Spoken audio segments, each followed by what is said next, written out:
New measures to combat a rise in extortion cases. When we follow the money, we expose the networks behind these crimes. Financial experts embedded with police to spot red flags and protect victims. Plus, a province-wide pre-budget address tonight by the Premier with an expected focus on immigration. It has put an immense pressure, almost to the point of breaking, on many of our schools. But will Danielle Smith have any solutions for what ails Alberta? And cheering on Team Canada in hockey. A heartbreaking result, but fans burst with pride. CTV Calgary, local breaking news with Tara Nelson. Hello and thank you for joining us. A crackdown on extortion in Canada is coming. New measures announced by the federal government today will target criminals by following the money.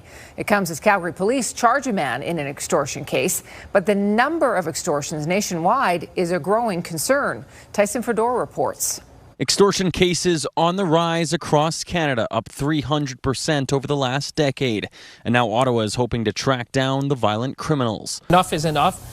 We're doubling down on our efforts. We're putting forward a follow the money strategy and measures. The federal government is directing the Financial Transactions and Reports Analysis Centre of Canada, also known as FinTrack, to deploy intelligence officers to Alberta, BC, and Ontario. These officers, which have the tools in order to detect financial transactions which would be suspicious, would be embedded with various police force across the country. Calgary police are investigating 21 cases of extortion since July of last year, targeting the South Asian community in the city's northeast. Just similar to frauds, if you're getting asked for money or something that seems out of the norm, contact the police and find out if this is the best possible action you can take, because people think if they just provide a small amounts of money, this will end the situation, and what happens is it gets worse from there.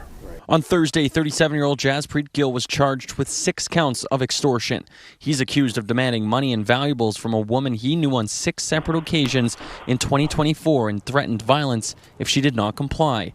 The threats were found through electronic messaging and small amounts of money were transferred. But definitely there was intimidation and threats of violence, which caused concern and causes victim to initially cooperate with their demands, but then as the demands kept going on, they got more and more uncomfortable that this was not going to stop, and they did the right thing by contacting us. But police stressed this was an isolated case and not connected to the other ongoing incidents. One of the most recent cases in Calgary includes a home being shot at in Redstone, which has left some on edge. And sometimes these guys are our neighbors, right? It's really scary for us. And people are unemployed, and I guess no jobs over here. They're trying to look for easy way to earn money. Tyson joins us from Redstone tonight. Tyson, what will these financial intelligence officers actually be doing with local law enforcement? Well, Tara, they will be deployed across BC, Alberta, and Ontario to start. They will monitor financial transactions that are provided to them from financial institutions across the country. They will also be trained to help investigators detect any patterns that may be taking place in these extortion cases, potentially look at illicit funds and where they're going to, and hopefully stop any further harm being committed to many of these victims. Tara? Okay, Tyson, thank you. To Italy now. It is a rivalry that has dominated women's hockey, and the game didn't disappoint, even though Canada did not win gold. Team USA is the Olympic champion in women's hockey. It is a devastating loss for the Canadian women, who were looking to end a 7-game losing streak to their rivals. Canada will still leave Milano Cortina with a silver medal, and one of the game's greats says despite the loss for Canada, this rivalry continues to push the women's game to new heights. It's so enormous, the Olympic Games, right? Every shift, every period. These women are great athletes. They train hard, they prepare hard, they love the game, they have a passion for it.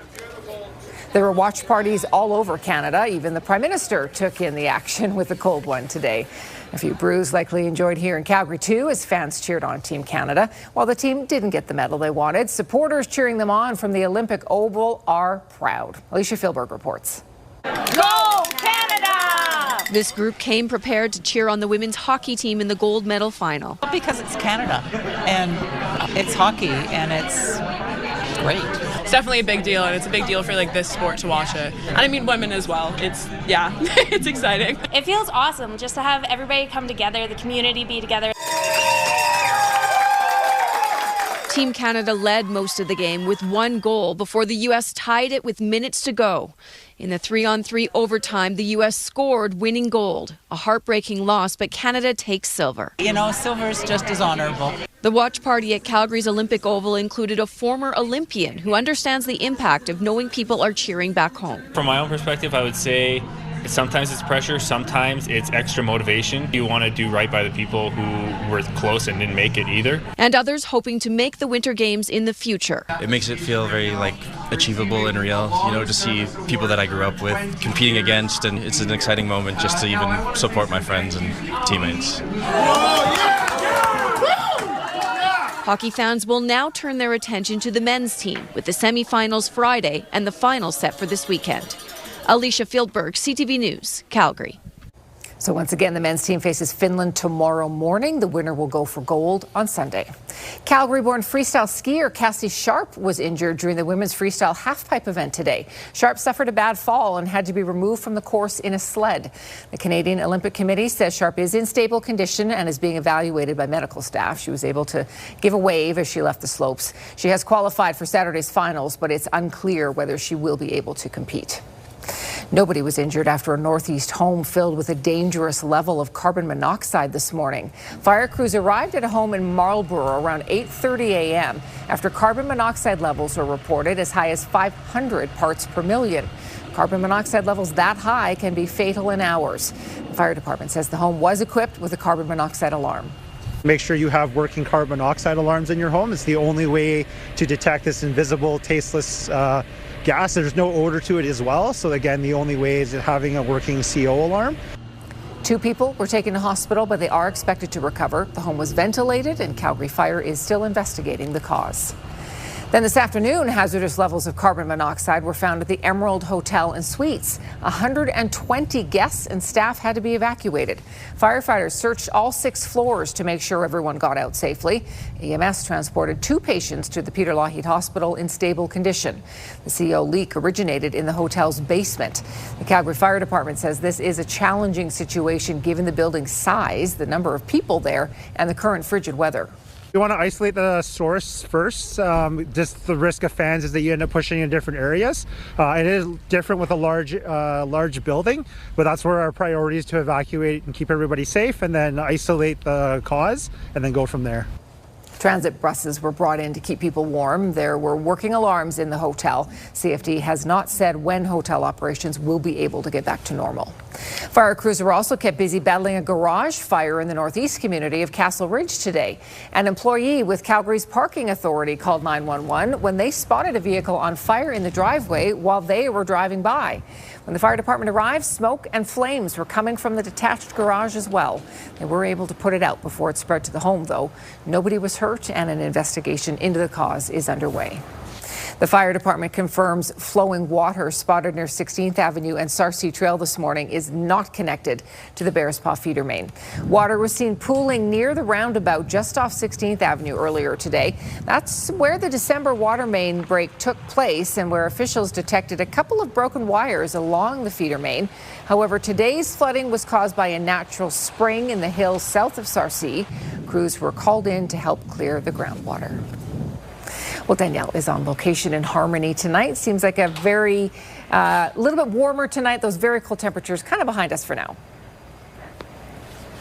Yeah, it's going to be a slow climb though, because we dip a little bit once again for the weekend. So just to manage expectations, I do want to mention that you have to brace for cold weather. Well, there will be a slight improvement this week. Cold weather for the rest of this week, and then you'll really notice warmer weather for next week, especially by Tuesday. Okay, when we talk about temperatures, minus 20 is the ambient temperature at the airport. With the wind chill, it feels like minus 31, which is pretty much where we're starting off for tomorrow morning. All right, your 24-hour forecast brought to you by Action Furnace. Fixed right or it's free, and you can see that even in the overnight hours, wind chills in the minus 30s leading into tomorrow morning as well. So that's what you're dealing with when off to work and school. So still definitely frigid temperatures for much of the day. By the afternoon, getting up to minus 8 with a wind chill of -14, but at least this comes with a lot of sunshine. That longer range forecast coming up, Tara. Thanks, Danielle. Premier Danielle Smith is set to deliver a special address to Albertans this evening with immigration, record population growth, and the province's financial pressures expected to take center stage. Mark Villani has more on the impending announcement and the implications it could have just 1 week before Alberta tables its provincial budget. Lower oil prices and declining energy revenues combined with rapid population growth. A perfect recipe for economic disaster, according to Alberta's Premier. It has put an immense pressure, almost to the point of breaking. It's why Danielle Smith's province-wide address Thursday night is expected to focus on immigration, advocating for provinces to have greater control and for newcomers to have jobs once they arrive. In 2022, the province launched the Alberta is Calling campaign, a call for people to move to Alberta. At the same time, the federal government dramatically increased immigration to our country.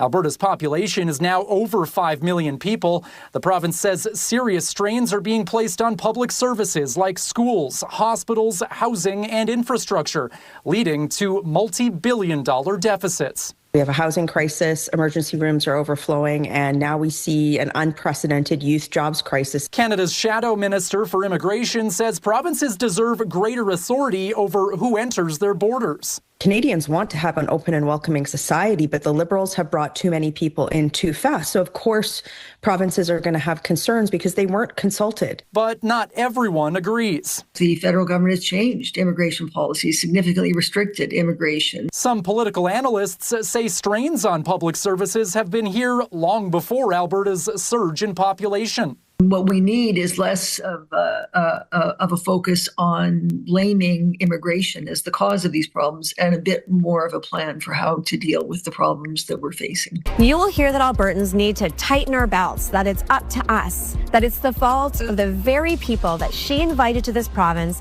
without a plan to fund the schools, hospitals, and housing that we all need. But Smith's staffers are doubling down on mass immigration as a central issue.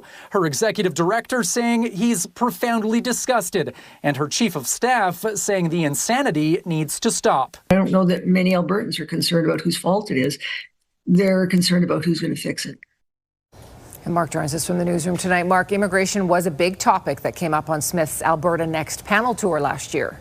Yeah, that's right, Tara. Smith cited immigration and the resulting pressure on social services like housing and the job market as the #1 issue on that tour. She's also pointing to federal immigration changes, such as those to the temporary foreign worker program and limits on international students, arguing that Alberta should pursue an immigration model which gives our province more authority over newcomer selection. That would be similar to Quebec's long-standing agreement with Ottawa. Of course, we'll hear more details on all of this soon. Smith's address will air here on CTV and on our website at 6:45. Tara. Okay, Mark, thank you.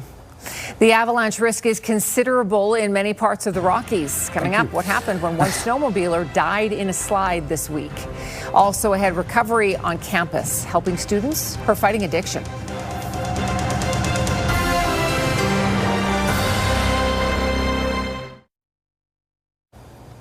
The provincial government is contributing $1.5 million for a new satellite detachment for Cetina Police. Information on the exact site location is not yet available, but the province says the new facility will significantly reduce emergency response times in key areas, including the Redwood Meadows town site. Redwood Meadows is policed by the Cetina Nation Police Service, but it is up to 45 minutes away from its main detachment. A snowmobiler was killed in an avalanche near Fernie on Tuesday. Avalanche Canada is warning of considerable risk in southern BC right now. The slide happened in the Matheson Creek snowmobile area. That's 11 kilometers southeast of Fernie. One of 2 snowmobilers triggered the slide while ascending to the ridge. That rider was buried and carried as much as 200 meters down the slope and the steep, rugged terrain and did not survive. The second snowmobiler did not get caught up. The recent winter storm and a buried weak layer of snow contributed to that avalanche. Outcomes of incidents like these in small communities can be felt far and wide. He had a transponder on him. He had appropriate clothing for the weather, stuff like that. He was geared properly, helmet, all that sort of stuff was on him. What's driving that avalanche danger rating is the combination of recent new snow falling on a complex and weak upper snowpack. Avalanche Canada warns if you're heading out to the backcountry, choose more conservative terrain. Highway 93 north of Radium will remain closed until at least tomorrow. A rock slide blocked the road in Sinclair Canyon yesterday. Parks Canada says debris has been removed, but slope stabilization and rock scaling work continues. Radium Hot Springs also remain closed.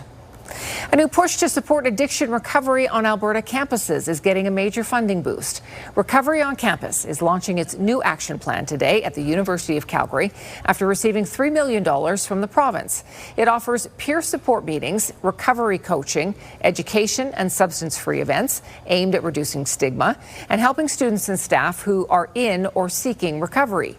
Organizers say students participating in the program actually end up boosting their marks to be among the best on campus. Evidence has shown that students who participate in campus recovery programs have higher GPAs than the general student population, have lower relapse rates than the general community population who are in recovery. It also shows that students who are engaged in campus recovery program are more engaged alumni, which is, we have a lot of alumni who keep coming back to our center even though they've graduated. Recovery on Campus officially launched in 2021, and leaders say interest is already growing beyond Alberta. Other Canadian schools are looking at adopting similar recovery-friendly programs as the initiative expands through its new 3-year action plan. Calgary Flames players helped celebrate a major literacy milestone at a Southeast Calgary school. Students at Holy Trinity School in Southeast Calgary cheered on Flames player Zane Parek and Zach Whitecloud. They and the Educational Partnership Foundation marked 30 years of its Reading Give It a Shot program to enhance literacy. Students had a chance to grill the two defensemen about everything from what's it like to be an NHL star to how many games they've won this year. All students at the school will receive free books and collector cards designed to encourage daily reading and to build their literacy skills. When I was growing up as a kid, we didn't really have programs like this where I grew up. So getting to be a part of, something like this, come and do these events is exciting for me. And obviously being a kid that grew up in Western Canada and having reading programs, but nothing quite like this to relate to a pro hockey team is really cool for the Flames and for the community, and I think for these kids as well. Organizers say more than 1 million students across Alberta have taken part in that program since it launched 3 decades ago. This is CTV News Calgary. Well, Danielle is on location in Harmony tonight. You probably have a very nice view west of the sunset this evening. Oh, we sure do. Yes, it's been fantastic, especially with all these big, lovely windows in this grand home. I'm at the Foothills Hospital Home Lottery Grand Prize Show Home. The deadline for the bonus prize is actually midnight tomorrow, and we're going to talk more about that in just a little bit. But first, I'm joined here by Shannon McMillan. Thank you for joining me by the fire. I know, it's so nice. We're doing okay, because it's not just this show home. There are so many other things to win. So can you share with us a couple other things? Yeah, absolutely.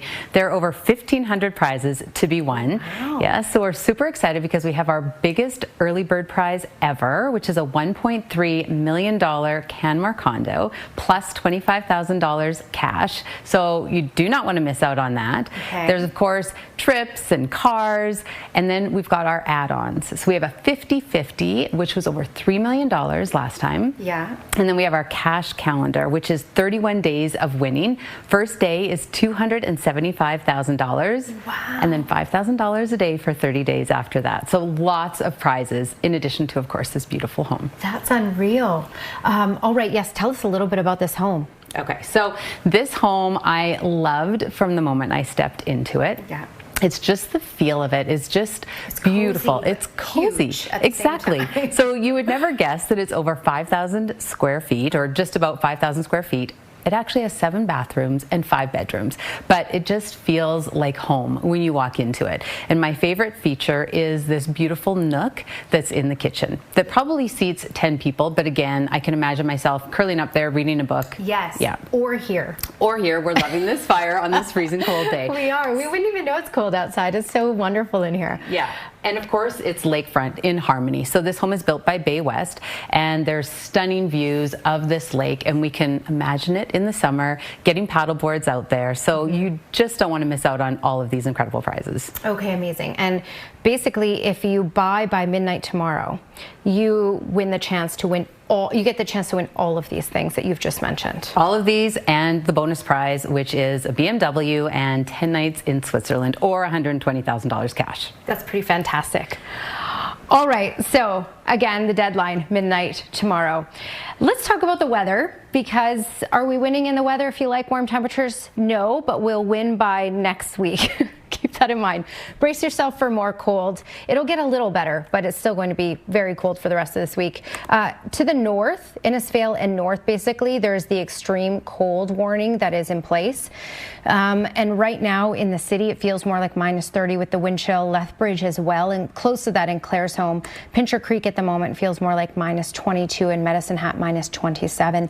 You can see some clouds starting to push in. We will have some cloud cover overnight. You can also see that snowfall that's near the Spokane area. That's going to push into the far south tonight. So Pincher Creek over to Lethbridge, and even Medicine Hat will get a couple snowflakes from this tonight and tomorrow as well. Medicine Hat will arrive later, so late morning tomorrow, but for Lethbridge and Pincher Creek, overnight tonight and through tomorrow. Not looking at huge totals from this, just a light dusting and isolated, but there will be some flurries in the far south because of that. Calgary likely will just get some cloud cover that will clear out for the day tomorrow, so a lot of sunshine tomorrow, but keep in mind with the wind chill in the morning when off to work and school, it will feel more like -31. A daytime high of -8, but even that -8 will feel more like -14 with the wind chill. And we actually dip in temperature a little bit for the weekend, down to -10, but we get to the freezing mark by Tuesday of next week. That's your Action Furnace 5-day forecast. All right, midnight tomorrow is the bonus prize deadline in the Foothills Hospital Home Lottery. You could win the BMW and Switzerland bonus prize or take $120,000 cash. Get your tickets before midnight tomorrow at foothillshospitalhomelottery.com. The former Prince Andrew is arrested over his ties to Jeffrey Epstein. After 11 hours in custody, Mountbatten Windsor has been released. Police picked him up on suspicion of misconduct in public office. We'll explain what that means next.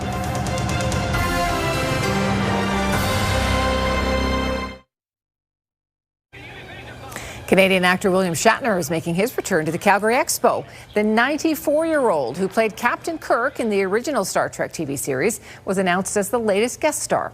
He last appeared at the Calgary Expo in 2022, and you might remember he was the Stampede Parade Marshal in 2014.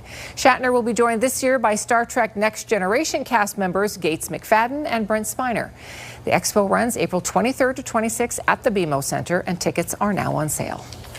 The King's brother, Andrew Mountbatten Windsor, was arrested by police on his 66th birthday today and later released. The former Prince Andrew is under investigation for misconduct related to allegations that as special British trade envoy, he shared sensitive information with convicted sex offender Jeffrey Epstein. CTV's Abigail Beeman has the details.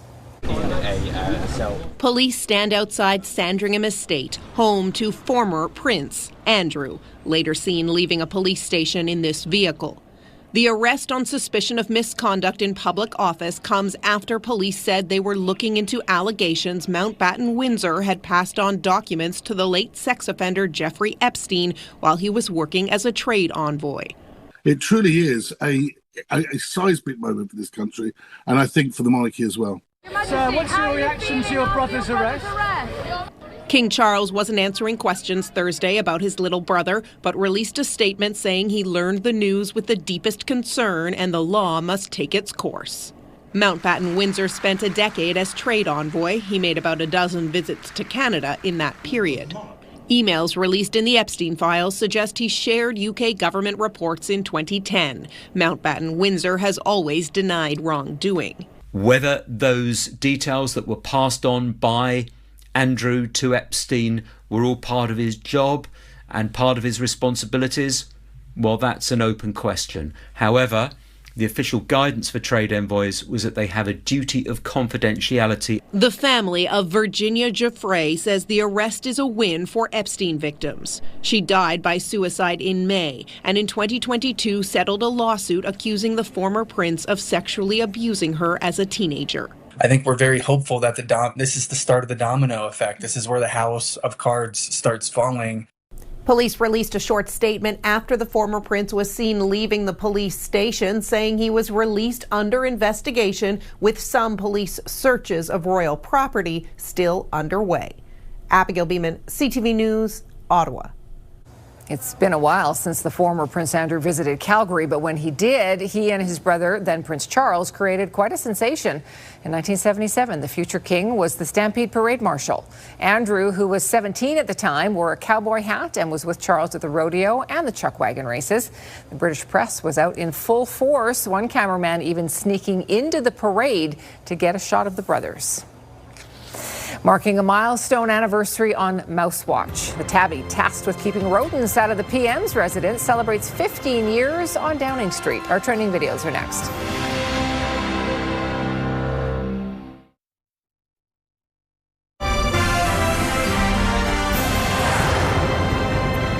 Glenn's here with us now. One of the most famous cats in the world, Glenn, is celebrating a milestone anniversary.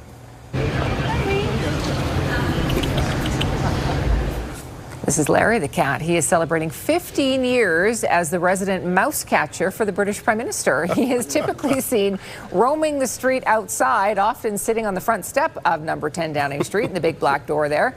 Larry was adopted in 2011. He has actually served 6 prime ministers now.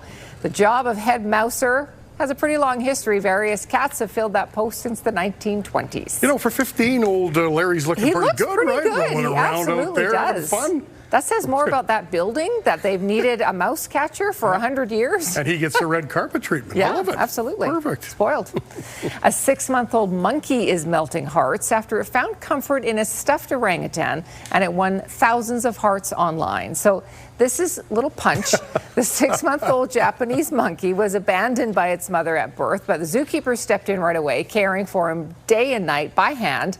They got him that plushy orangutan, and that became his surrogate mom. That is now his safe place. Punch's story went viral with many people cheering him on, and he is slowly joining the troop, but he still likes to bring his stuffed friend with him everywhere he goes. He's having a happy life. Is that not the cutest thing you've ever seen? Oh my goodness, that's adorable.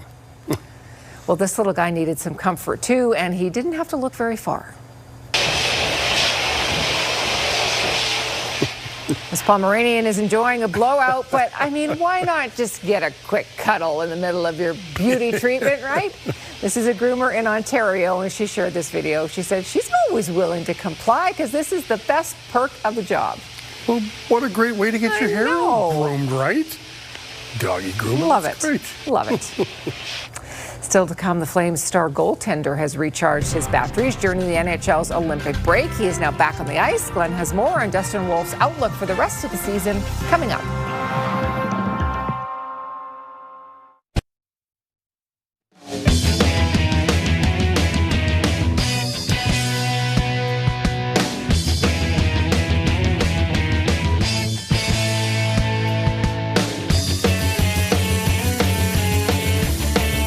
CTV Ski Report, brought to you by Sunshine Village, home of Canada's best snow and hottest lifts. Ottawa plans to crack down on extortion cases by embedding officers who are experts in financial intelligence within police departments. This comes as Calgary police lay charges in one extortion case where a woman was threatened with violence if she didn't hand over money and valuables. Fans in Calgary watching the Canada-U.S. women's gold medal hockey game this afternoon were on the edges of their seats, but they saw the Americans beat the Canadians 2-1 in overtime. And we have an update on the evacuation of the Emerald Hotel and Suites in Northeast Calgary. 120 guests and staff were forced out because of hazardous carbon monoxide levels. The fire department now says the source was a malfunctioning boiler in the basement. The hotel has been deemed safe for people to go back inside. The federal government is giving 2 Edmonton companies money under its new defense strategy. The Regional Defense Investment Initiative is designed to help companies increase production or to contribute to Canada's defense needs. Logican Technologies is getting $1.5 million for manufacturing tech like sonar and sensors. 0 Point Cryogenics is getting $5 million to speed up research for defense systems. In Edmonton, we have the right mix of blue-collar expertise and scientific research to continue inventing breakthrough cryogenic systems and manufacturing them at scale. We employ physicists from the University of Alberta and tradespeople from the polytechnics of the prairies. The two companies are the first Alberta projects funded under the Regional Defence Investment Initiative. The province says it has now destroyed the remainder of the children's pain and fever medicine it ordered from Turkey. In 2022, the Alberta government ordered the liquid acetaminophen because of a shortage of children's pain medicine. But by the time it arrived, the shortage was over. It was also pulled from neonatal intensive care units because it was too thick and clogging feeding tubes. The province says half of its remaining 1.4 million bottles were donated, but the rest have now been destroyed because it was set to expire. Canada recorded a trade deficit last year of $31.3 billion. BNN Bloomberg's Lindsay Biscaya has more. Apart from the pandemic, this was the widest annual shortfall on record. Data shows annual exports last year saw a drop, but a strong run-up in gold prices might have masked the true damage of the trade war. Exports of gold, silver, and platinum jumped nearly 42%. Exports to the U.S., meanwhile, fell almost 6%. And here are the closing numbers for the day. The Canadian dollar was up to end the day, sitting at 73.07. West Texas Intermediate climbed to 66.45. Western Canadian Select was also up to $49.64 a barrel. And the TSX hitting another all-time high today, ending the day at 33,594. And those are your business headlines. I'm Lindsay Biscaya. A celebration of Black History Month today at the Alberta Legislature. The event celebrated the accomplishments of Black Albertans throughout history. There was a choir, a spoken word artist, and other performers. People like LeVar Soul also shared personal experiences. For me, it's always about my children, believe it or not. They are born Albertans. My wife and I were immigrants to Canada. As much as we spent more than half of our lives in Canada, we're just dedicated to making a better place for them and play whatever part we can. Saul says people can do that by being active citizens and teaching kids how to volunteer. The Calgary Flames continue their mini training camp. Glenn is back with us, and Glenn, the Flames took to the road today. Tara, the Saddledome's busy, so the Flames had practice at Winsport today. The Olympic break was good for a lot of players, including goaltender Dustin Wolf. Drops it back to Matthews, shoots, and glove stopped by Wolf. Dustin Wolf was one of the busiest goaltenders in the NHL prior to the Olympic break. The 24-year-old played in 41 of the team's 56 games. Wolf says the Olympic break couldn't have come at a better time. Oh, it was excellent. I mean, just to kind of get away from the rink and reset your mind and, sit in some sun, get some vitamin D and spend time with your loved ones. Wolf and his fiancée got to do things they don't normally get to do during the NHL season.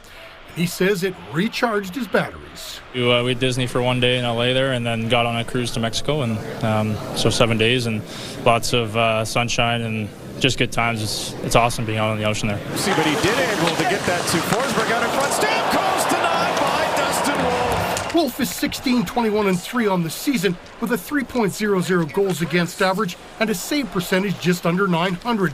With just 26 games left in the regular season, he wants to improve on some of those numbers. I think just kind of getting back to the way I know how to play. There were stretches in the first half I wasn't too pleased with. And again, it's a heavy workload. You got to learn how to manage everything, whether it's your rest and your nutrition and being able to get on the ice and give your team a chance to win. This is Wolf's first year as an undisputed starter in the NHL, and he admits there's been a learning curve.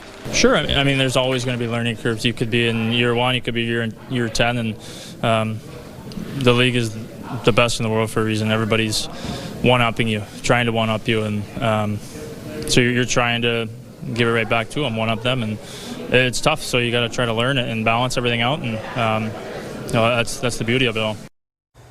Wolf and the Flames travel to California next week for a 3-game road trip in San Jose, Los Angeles, and Anaheim. Thank you, Glenn. Let's get our final peek at the forecast from Danielle out in Harmony tonight. Yeah, I'm really falling in love with this house. It's so beautiful, beautifully decorated. It's soft and warm and cozy, but still stunning at the same time. Anyway, worth a check. You can check out the website to see when you can visit the show home to see it for yourself. Okay, checking out the 5-day forecast. keep in mind it's still cold. We're slightly better. So instead of the wind chill of -37 we had this morning, tomorrow wind chill of -31. So still frigid, -8 as our high, with wind chills in the -teens tomorrow afternoon. Lots of sunshine and stable weather this week. We cool down a bit for the weekend. Daytime highs around -10, but we will get back to the freezing mark by Tuesday of next week. Weather window brought to you by Lux Windows and Doors, crafting quality windows and doors for your style, budget, and Alberta's climate. Kelvin, one of our engineers, sent this beautiful sundog in. Tara? Thank you very much, Danielle, and thank you for your company tonight. For breaking news anytime, you can always go to our website, ctvnewscalgary.ca. A province-wide address by the Alberta Premier is next.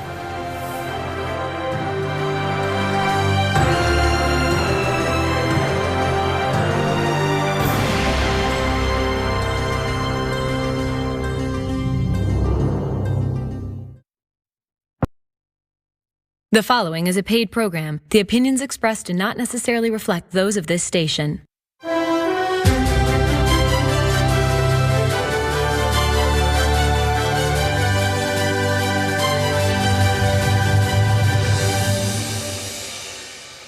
Good evening, my fellow Albertans. With the new budget approaching and a shifting geopolitical landscape, I wanted to take some time to speak with you about how your provincial government plans to navigate these challenges while ensuring Alberta continues to prosper. I'd like to start with the good news. The Alberta economy is once again booming. We are leading the entire country in virtually every economic category, from job growth to investment to GDP to wages. The energy agreement, or MOU, signed with Ottawa last year has eliminated both the destructive oil and gas production cap and the net zero power regulations. These two victories alone have had an immediate supercharging effect on our economy.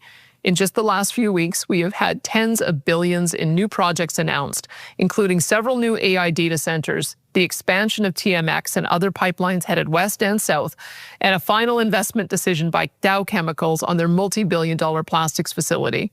And that's just the start.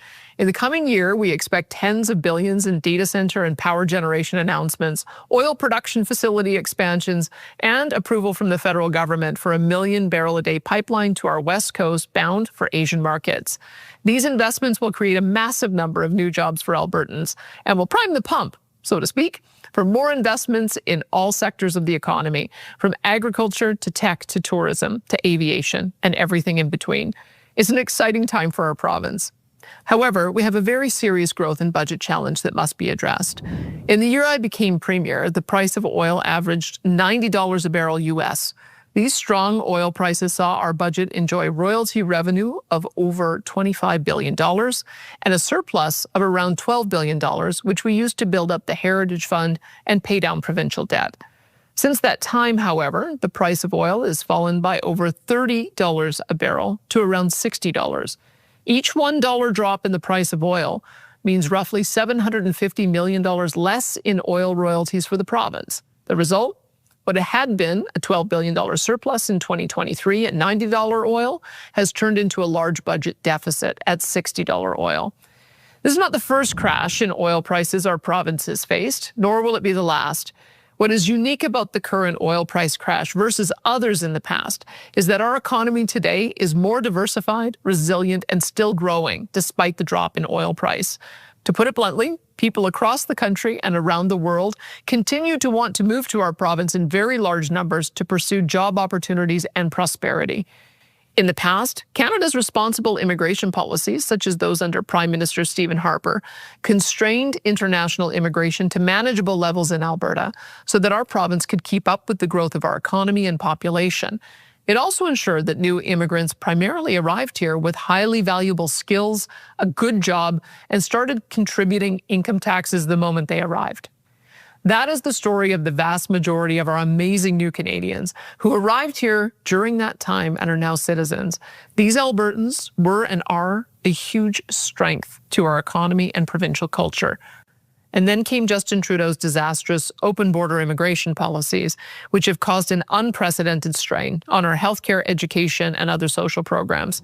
In just the last 5 years of Trudeau's tenure, Alberta grew by almost 600,000 people to more than 5 million, all while Ottawa throttled our most important job-creating industries and prioritized immigration away from economic migrants and instead focused on international students, temporary workers, and asylum seekers. Adding 600,000 people in 5 years is like adding half the city of Calgary or Edmonton in 5 years. Although sustainable immigration has always been an important part of our provincial growth model, throwing the doors wide open to anyone and everyone across the globe has flooded our classrooms, emergency rooms, and social support systems with far too many people, far too quickly.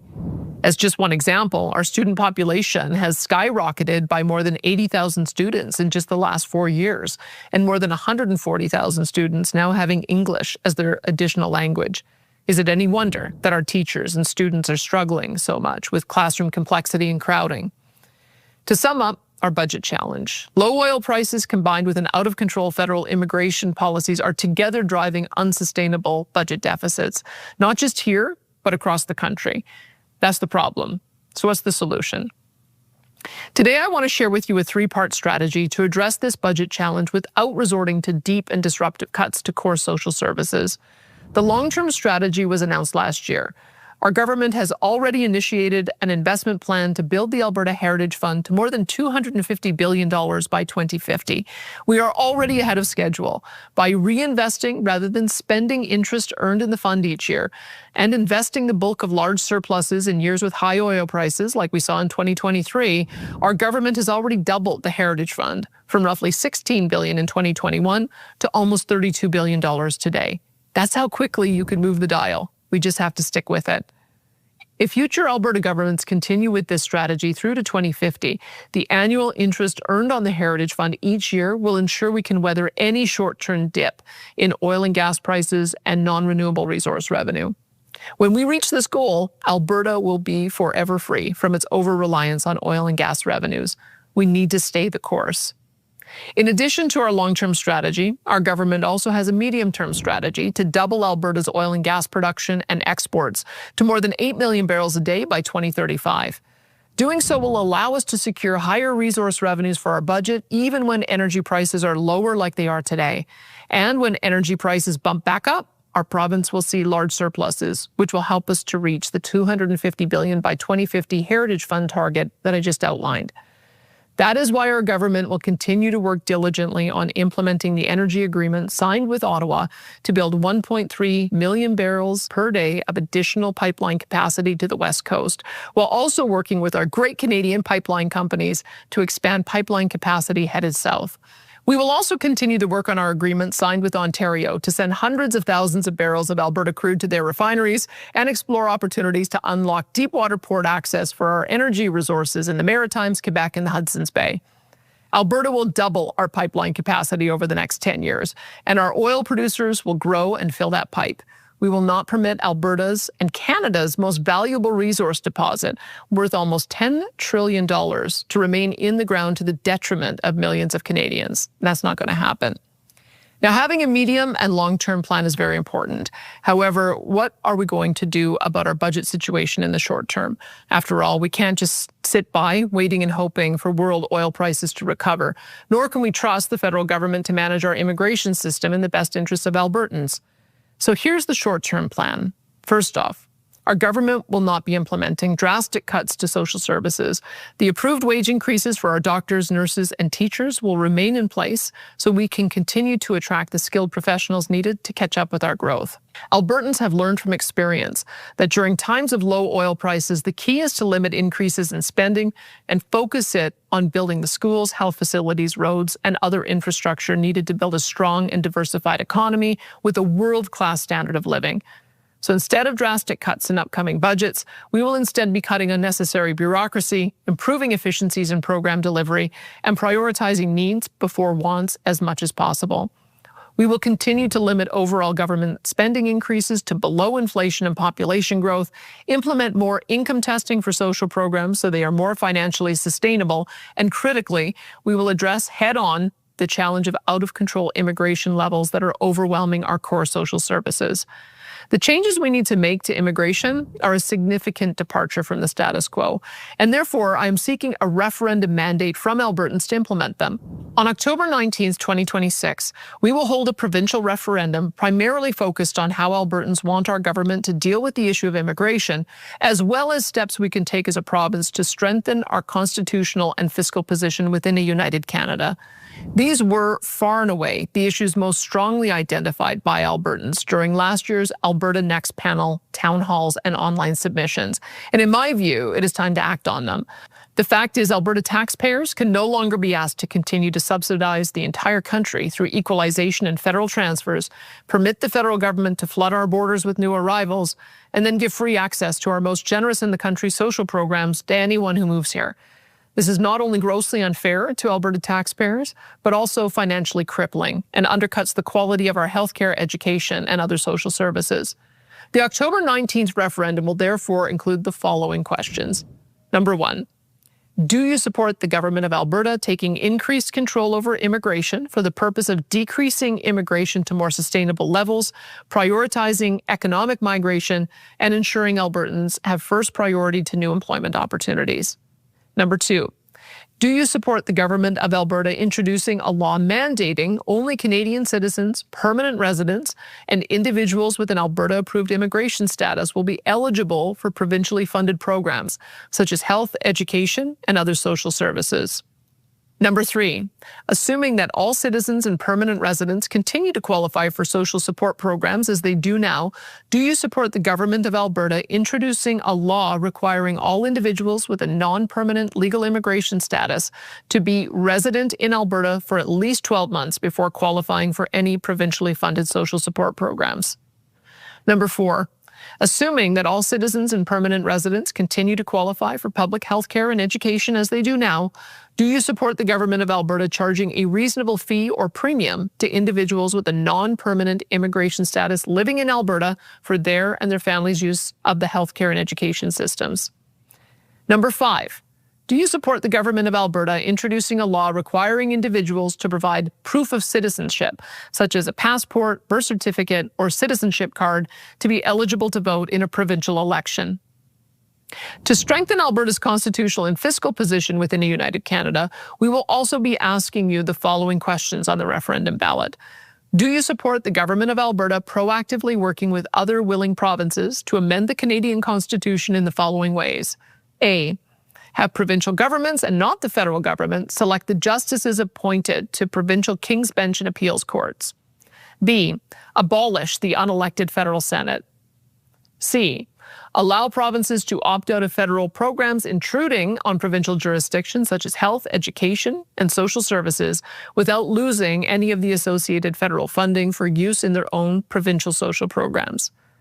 D, better protect provincial rights from federal interference by giving a province's laws dealing with provincial or shared constitutional areas of jurisdiction priority over federal laws when in conflict with one another.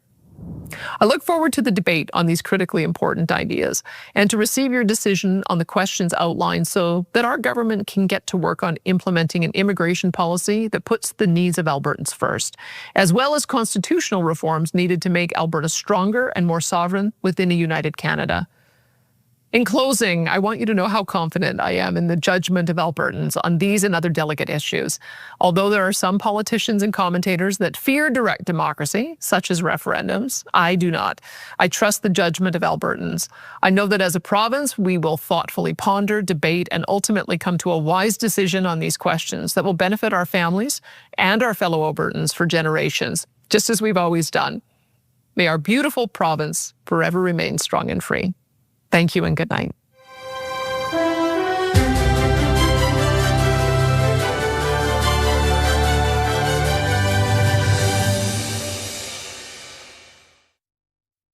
The proceeding was a paid program. The opinions expressed did not necessarily reflect those of this station.